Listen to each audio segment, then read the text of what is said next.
ఒక ఆడపిల్ల ఆన్లైన్లో పరిచయం అయింది. పరిచయం అయి పెళ్లి చేసుకుంటానని ఒక యువకుడిని నమ్మించి ఏకంగా 40 లక్షల రూపాయలని కొట్టేసింది. అది కూడా ఇంత మాత్రం కూడా డౌట్ రాకుండా, మోసపోయేంత వరకు కూడా ఆ కుర్రాడికి డౌట్ రాకుండా 40 లక్షలు కొట్టేసింది. ఈ ఘటన ఎక్కడో కాదు, మన ఖమ్మం జిల్లాలోనే చోటు చేసుకుంది. ఖమ్మం జిల్లాలో ఉన్న ఓ యువకుడు పెళ్లి కోసం మ్యాట్రిమోనీలో తన పేరుని రిజిస్టర్ చేసుకున్నాడు. ఆ మ్యాట్రిమోనీ ప్లాట్ఫామ్పై ఒక అమ్మాయితో పరిచయం ఏర్పడింది మనోడికి. ఇద్దరు మాట్లాడుకున్నారు. ఇద్దరి అభిప్రాయాలు కావచ్చు, పెళ్లి విషయం గురించి కావచ్చు, ఇద్దరికి ఏకాభిప్రాయం రావడంతో సరే ఇద్దరు పెళ్లి చేసుకుందాం అనుకొని కొన్ని రోజులు అట్లా మాట్లాడుకుంటున్నారు. వాట్సాప్లో చాటింగ్ చేసుకుంటూ ఉన్నారు. ఆ యువకుడు సరే నాకు ఒక అమ్మాయి దొరికింది ఫైనల్గా పెళ్లి చేసుకోవడానికి అన్నట్టు చాలా ప్రేమగా మాట్లాడుతూ ఒక విధంగా అమ్మాయితో ప్రేమలో పడిపోయాడు. ఆ అమ్మాయి నేను యూకేలో ఉంటున్నాను అని చెప్పి ఆ కుర్రాడిని నమ్మించింది. సో ఈ క్రమంలోనే పెళ్ళి అంటే ఇంకా చాలా మాట్లాడుకుంటారు కాబట్టి వీళ్ళు వ్యాపారం గురించి ఇంకా చాలా విషయాల గురించి మాట్లాడుకుంటూ ఆ అమ్మాయి కుర్రాడిని అడిగింది, నీకు అసలు ట్రేడింగ్లో ఇంట్రెస్ట్ ఉందా, ట్రేడింగ్ గురించి తెలుసా, ఇన్వెస్ట్మెంట్ ఇలాంటి ఈ ఆన్లైన్ బిజినెస్ గురించి నీకు ఏమైనా తెలుసా అని అడిగింది. ఆ కుర్రాడు నాకు పూర్తిగా తెలియకపోవచ్చు, కాకపోతే ఇంట్రెస్ట్ ఉందని చెప్పింది. సరే ఈ అబ్బాయి సరే మన మాట వింటున్నాడు అనుకుని ఆ అమ్మాయి బేగెట్ కాయిన్ అంటే మన క్రిప్టో కరెన్సీ లాగా ఒక బేగెట్ కాయిన్ కరెన్సీ దీనిపైన ఇన్వెస్ట్మెంట్ చెయ్యి, నీకు మంచి లాభాలు వస్తాయి అని చెప్పింది. సరే అని ఫస్ట్ ఒక రూ. 1,00,000 అయితే అబ్బాయి ఇన్వెస్ట్ చేశాడు. దానిపైన మంచి లాభం చూపెట్టారు అందులో.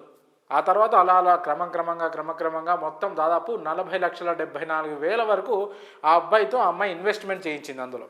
కొన్ని రోజుల తర్వాత ఆ పెట్టుబడిపై ఇంట్రెస్ట్ అనేది అంటే రిటర్న్స్ అనేది దాదాపు 1,50,00,000 తన అకౌంట్లో చూపించింది. అకౌంట్లో అంటే బ్యాంక్ అకౌంట్లో కాదు, ఆ క్రిప్టో కరెన్సీ ఆ బైగెట్ కాయిన్ కరెన్సీ అప్లికేషన్లో చూపించింది. ఆ యాప్లో తనకి అంత డబ్బు తాను పెట్టిన 40 లక్షల పైన 1,50,00,000 రూపాయలు తనకి రిటర్న్స్ వచ్చినట్టు చూపించింది. మరి ఆ డబ్బుని విత్డ్రా చేసుకుందామని ఆ కుర్రాడు అనుకొని సదరు అప్లికేషన్ కస్టమర్ కేర్కి ఆ బైగెట్ కాయిన్ వాళ్ళ కస్టమర్ కేర్కి మాట్లాడితే, అవును సార్ మీ అకౌంట్కి మీ ఇన్వెస్ట్ మీద ఇంత మంచి రిటర్న్స్ అయితే వచ్చాయి, కాకపోతే మీరు విత్డ్రా చేసుకోవాలంటే దీనికి ట్రాన్స్ఫర్ ఫీజు అలాగే ఒక డిపాజిట్ ఫీజు ఇంత సమ్ అమౌంట్ ఉంటుంది, అది మీరు కట్టాల్సి వస్తుంది అన్నారు. సరే 1,50,00,000 రూపాయలు వస్తున్నప్పుడు ట్రాన్స్ఫర్ ఫీజు డిపాజిట్ కొంత మొత్తంలో కట్టడం తప్పులేదనుకున్నాడు ఆ అబ్బాయి.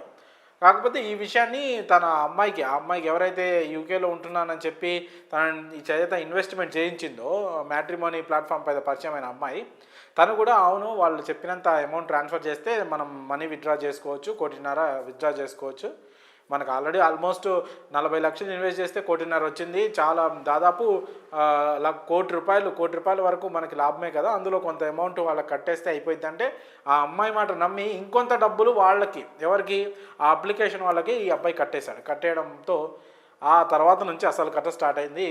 అటు కస్టమర్ కేర్ వాళ్ళు ఫోన్ని స్విచ్ ఆఫ్ చేసుకున్నారు. ఈ అబ్బాయి కంగారుపోయి ఆ అమ్మాయికి కాల్ చేశాడు. ఆ అమ్మాయి కూడా ఫోన్ స్విచ్ ఆఫ్ చేసుకుంది. ఫైనల్గా ఈ ఖమ్మం కుర్రాన్ని బకరా చేసేసి దాదాపు 40 లక్షలు తర్వాత ట్రాన్స్ఫర్ అమౌంట్ కింద కట్టిన కొన్ని డబ్బులు మొత్తం కలిపి దాదాపు 47 లక్షల వరకు అయితే ఆ సదరు యువతి మాత్రం కొట్టేయడం జరిగింది. సో మీరందరూ గుర్తుపెట్టుకోవాల్సింది ఏంటంటే ఆన్లైన్లో ఇలాంటి దారుణమైన మోసాలు జరుగుతున్నాయి. ఆడపిల్లలు మగపిల్లలు అని తేడా లేదు, మోసం చేయడానికి ఎవరైనా ఒక్కరిలాగా తయారైన పరిస్థితి. ముఖ్యంగా ఈ ఆన్లైన్లో ఇన్వెస్ట్మెంట్ ఈ బిజినెస్ ప్లాన్స్పై ఖచ్చితంగా మీరు చాలా జాగ్రత్తగా ఉండాలి. అంటే ప్రేమ పేరుతో మోసం చేయడం వేరు, ప్రేమ పేరుతో డబ్బులు మోసం చేయడం వేరు, ఇలా చాలా రకాల మోసాలు అయితే జరుగుతున్నాయి. ఈ మ్యాట్రిమోనీ ఆన్లైన్లో పరిచయమైన వాళ్ళని గుడ్డిగా అయితే మీరు అస్సలు నమ్మకండి. పెళ్లి కావట్లేదనే బాధతో ఎవరిని పడితే వాళ్ళని గుడ్డిగా మాత్రం అస్సలు నమ్మకండి. అయితే ఈ కుర్రాడు మోసపోయిన విషయాన్ని ప్రస్తుతం పోలీసులకు అయితే చెప్పాడు. పోలీసులు దీనిపైన సైబర్ క్రైమ్ కింద కేసు అయితే నమోదు చేసుకున్నారు. మరి ఆ కుర్రాడికి డబ్బులు తిరిగి వస్తాయా, ఆ అమ్మాయి పట్టుబడతా లేదా అనే విషయం మాత్రం తెలియాల్సి ఉంది.